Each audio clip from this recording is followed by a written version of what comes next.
Welcome back to Let's Talk Family. Thank you so much for staying tuned right here on CAC TV. On today's episode, I'm joined by Joanne Kamau. This is if you're joining us right now. And we're talking about Down syndrome, how it affects the family, and how the society should respond to all this, yeah? Because it is something new. Most people don't get to hear about it until they come into contact maybe with a parent whose child is with Down syndrome, or if they're studying about it, yeah?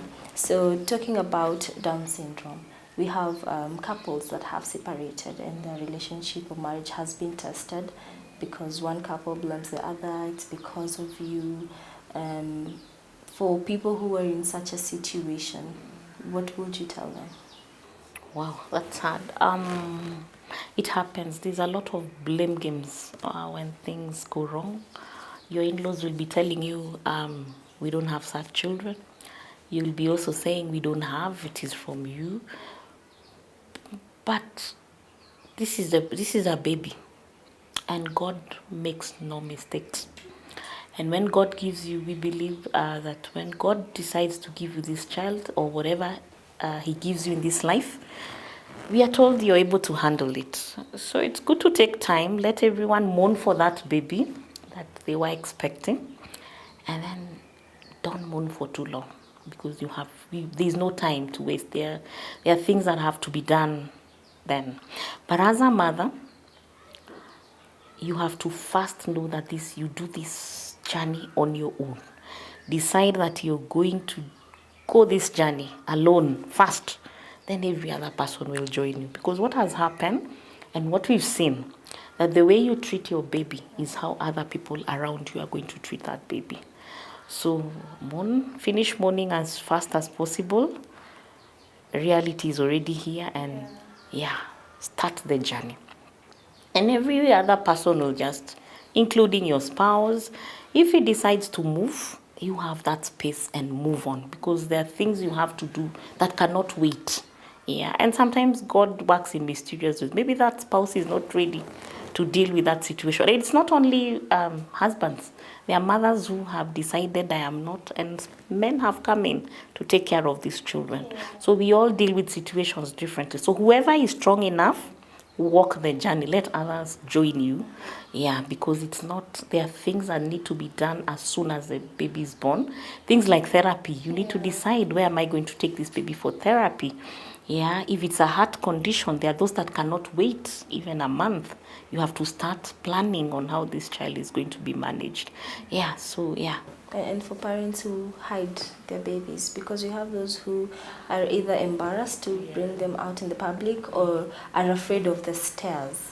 Because people I've told you, it is the way you behave. If I cover my baby, everyone will want to know why I'm covering this baby.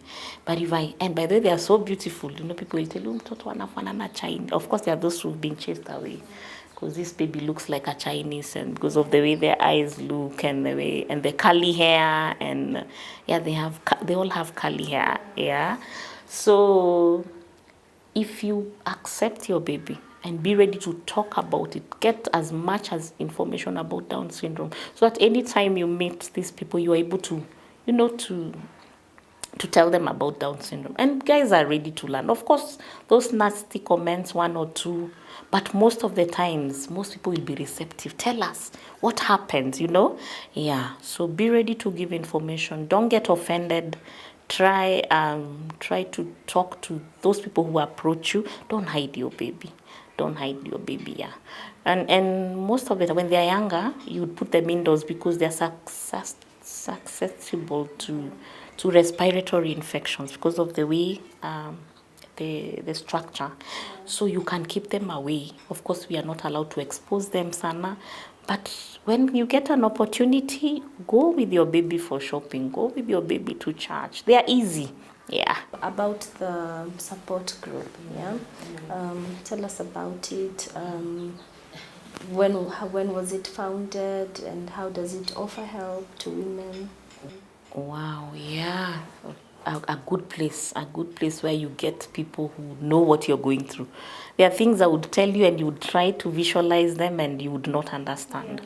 it's a good group because when women join and I don't know how God does this, because immediately you get this baby, it's very hard for you to get another mother who has, yeah.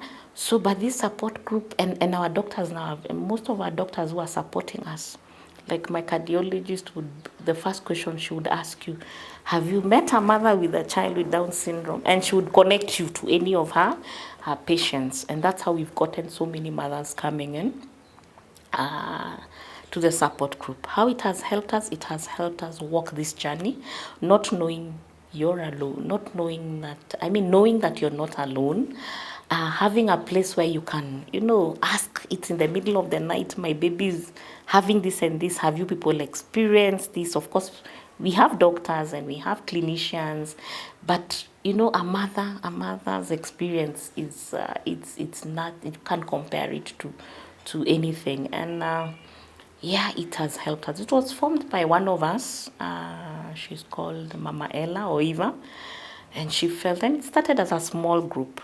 And at times we just used to meet to cry, crying, it has happened. The first sessions we used to have, it was just a crying session.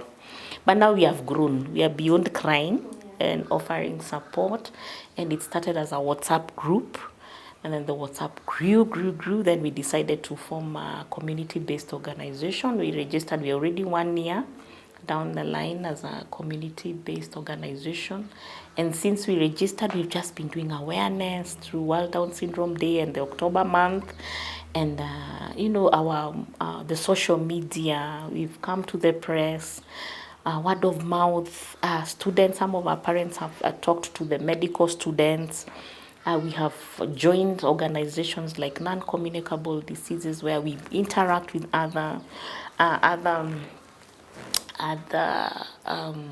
organizations that have children with conditions, or they themselves have conditions. There are churches that are coming up. One Mavuno, there's a parent there who has decided, listened to a mom, and they have a tea fellowship once a month for mothers with special. So we are really, and it's many people now know about Down syndrome, but we still want to do more. We want to do more because these first few years, 0 to 5, it's medical issues. But after 5, our children need to go to school. Yeah. You can't get a school, and even if you take your child to school, we don't have teachers. Like where I live, we don't have public schools. In public schools, there'll be an integrated system. In private schools, it's the owner who decides. So our children are growing up, they need to go to school. There are no schools. So that's why we are creating awareness. Employ a special needs children, a special needs teacher, so that these children don't have to travel. Like I live in Kitengela and I have to bring my child to Nairobi, and considering the way their immunity is, or now what we do, you have to employ a shadow teacher.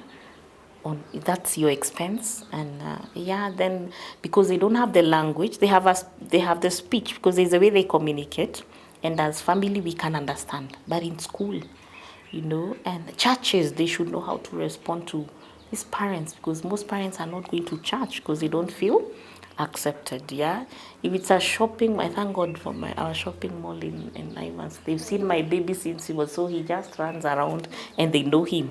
But there are places where so we need people to know about it. We really need people to know about it, and that's what we are doing. Our mission now is just to educate, create awareness, and support families or families with children. Like you'll be coming into our group and we'll be asking you, have you done this test? Have you done this test? If you don't, if maybe you don't have money, we raise money within ourselves. This lady needs to go for thyroid. This lady needs to go for echo. We have to pay for NHIF because NHIF has been paying for the heart surgeries. We do that as a support group. So some mothers will go down because they can't afford. But once you're able to pay that NHIF 6,000 per year, you're able to pay for that echo. You're able to, and we have doctors who really support us. We'll be following. Please do this echo for free. There's some doctors who have really helped us, and some therapists, like that guy who's given us an office. When we tell him we have a desperate situation, kindly assess and give us a way forward. He has done that. He is the owner of Ability Therapy Center. He's done that. Nice. And how may one be part of that group? Let's say a mother is watching and they would like to also be part of the group. How do they do that? A mother, yeah. The support group specifically is for mothers or a sibling. We have older children who maybe their parents are not there, so we have allowed siblings, women. Yeah, because of I think women we talk so much. Men would be but we have cell groups all over the country: Mombasa, Kisumu, Kakamega, Nyeri. So you get that community. We are on Twitter as T21 Family Support Organization. We are on Facebook. We are on Instagram. So you can follow us and reach out. Other than the social media pages, we have had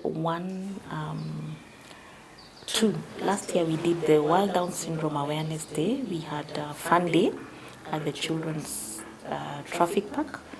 And through advertisement, the press, the social media, we were able to get families coming in.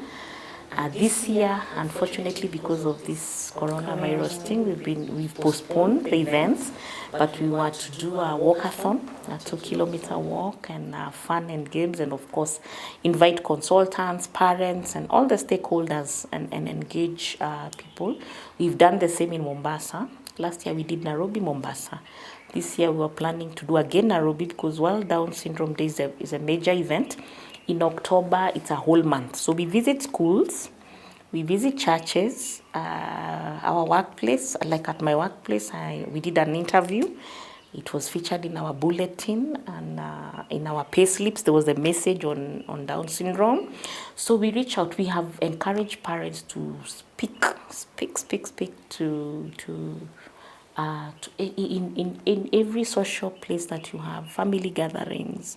And once you reach one person, they'll reach another person. So it's been one-on-one. We have done those public gatherings, public forums during the month of March and October. So this year we have postponed until this thing maybe is controlled, and we'll still be able to celebrate. Yeah, we've gone also out there to schools, to hospitals. We have done a starter pack as T21 families where we want to give to hospitals, that once a mother gets a child with Down syndrome, instead of all that information, just welcome the baby, and it's just we're actually looking for funds to print as many as possible and display them in hospitals and in schools. So you'll find most insurance companies don't cover. If it's about the government, you see there are tests that are so expensive. Like they suffer from something called hypothyroidism. The thyroid is what controls the hormones in our bodies. This test itself costs about between 7,000 and 10,000. It's supposed to be done maybe every 3 months. The medication is so expensive for those that. So the government should, subsidize those drugs. There are those now who get convulsions. The echoes. One echo, just seeing a cardiologist, about 15,000. So this parent who, even for us who are working, it's expensive. Yeah. And for parents who are not earning as much or as well, how do they do that? Maybe it's just time. Because how will you even visit a cardiologist? You go to Kenyatta, maybe, the cardiologists are there. But the booking, you'll find like you'll get a booking in 2025, and this baby needs the surgery like in a month's time. So you need to give priority, but the government, subsidize, So we are trying, even as a support organization, if you could buy an echo, and then we get doctors who can volunteer just to come and now we have an office. We didn't have an office. We have an office. One of our supporters, the Ability Therapy Center, has given us space. So if we could get a donor to buy for us that echo machine, our parents would know the condition of. Yeah, some of them don't. I was lucky. I was able to have a cover. So day 2, when the doctor told me all those things, I told her, bring those specialists. I have a cover. So the cardiologist came, the blood works were done. Yeah, but for that mother who is in the machinani, where maybe they are not cardiologists. It's quite, they have to come to Nairobi. All of them are referred to Kenyatta, and it's not easy. And is there another way other than being to the hospital, let's say the traditional way Of knowing if you have a heart condition? of maybe therapy? No, for the heart condition, for you to know, you have to do an echo. Yeah, for the doctor to know if there's a hole or not. So for them, there's no option. There is no option. And we have to do an echo. A child with Down syndrome has to do an echo just to rule out that you don't have a heart defect. And that's, I think, the major. Most of the children born with Down syndrome have heart conditions. Yeah. So other than the health, and those, okay, that's between 0 and 5. Then after that, now there are other social issues. Okay, with therapy is also quite expensive. You have to do therapy so that the muscles, remember eating, everything in your body is, is, the muscles have to, so there are children who can't eat. So they have to have the tube, either in the stomach or the throat or put through the nose. Those tubes are not cheap. Until their muscles develop. There are those children who walk early, even at 9 months. There are those who walk even at 5 years. So you have continued doing the therapy so that the muscles don't tighten. Then there's the speech therapy. We don't have enough speech therapists, and they are damn expensive. A session would be going at up to maybe a cheaper one would be at 4K. That's one session. That's one session, and you need to do it daily. So the government, the KMTC is training all these people, but they're not employed. Or even if they choose not to be employed and decide to go it on their own, they make more money. So there should be controls, in terms of the fees that are charged, So in terms, we have occupational therapists, speech therapists, physiotherapists, all those, So the government should come in and support. Because if you don't do all those things, the babies don't survive. And how can we sensitize the society? Because of course, naturally, when we come in contact with this, the first reaction is to stare and wonder and ask questions. How can we sensitize the society? Because sometimes the parents are still bitter or angered, so that we do not trigger them. Well, you're doing a good thing as CAC TV when if there's a person out there who is hearing today, they would know how to react if they found a parent with a child with Down syndrome. So we need to create awareness, be it print media, social media, the televisions, and most people will have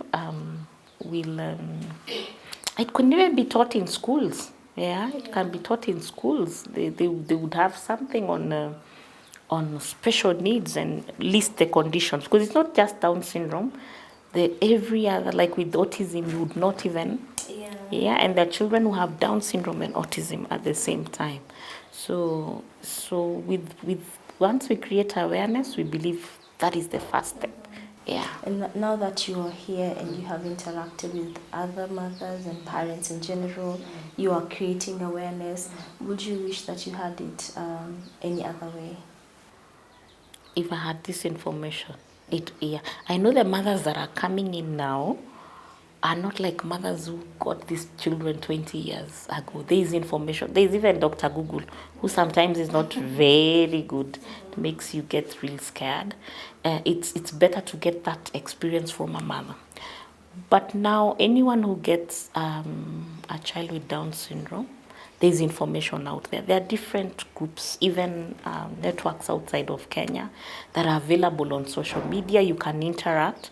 So go out there, talk to mothers. For a mother who has a child with Down syndrome, don't close. Go out there, look for information, talk to people, find out. I'm sure these days, even if you went to Facebook and just type, "I'm looking for a mother with a child with Down syndrome," you'll get so much responses, So engage as much as possible. For you, the press, continue help supporting and creating awareness in your own way. It will help. Okay, thank you so much for coming. Thank you. God bless you. I'd say keep doing what you're doing. Yes. Because I believe people shut away. Yeah, yeah. And even the society at times view kids as cursed, kids with Down syndrome as cursed, or is it something to do with witchcraft? Witchcraft, Yeah, yes. they do not Witchcraft, something you understand. did, you'll be told, oh look, were you drinking or are you smoking or no? This is a genetic condition. I don't think any studies have been done. I don't think there's anyone who really know. But he's God again. He has his reasons. Yeah, yeah, he has his reasons. I know one time we had gone for a holiday, and one lady just stopped us. My baby was small. I was just seated aside, and he stopped my husband. Said, "Are you the father to this child?" And my husband said yes. And he told my husband and my son that you people you're a special edition father. And he told my son, you're a special edition brother. And he asked them, they are men, that if you went to a showroom and you got a particular car, and you're told one of these cars is a special edition car, which car would you choose? And of course, the special edition comes with, and he told them, yes, children with Down syndrome are special edition. For us, we are a mass production because we are created with everything. But for these children, they have that special edition. And God had, in his own wisdom, decided to create these special editions. So it's God's way of, I believe it's God's way of changing the society around us. How? Because we'll be asked questions. How did you treat that child? There was that child in your church. There was that child in your community. Yeah, we are told Jesus will say, I knocked at your door. I was hungry. You did. So that child, my special edition child, who I put in your community, how did you support that child? Yeah. So we are all accountable, whether I'm a parent to a child with the Down syndrome or special needs, or you are my neighbor, my churchmate, my colleague. We all have a responsibility to ensure that they have a comfortable life and they achieve, they live a full life. Yeah. All right. Thank you so much. Yeah, I thank think you have too. put it very well that Yes. we are all accountable. Yes, we are. Yeah. So that's it for today right here on Let's Talk Family. Thank you so much for joining us today. My name is Faith Kaulu. Till next time, keep watching CAC TV.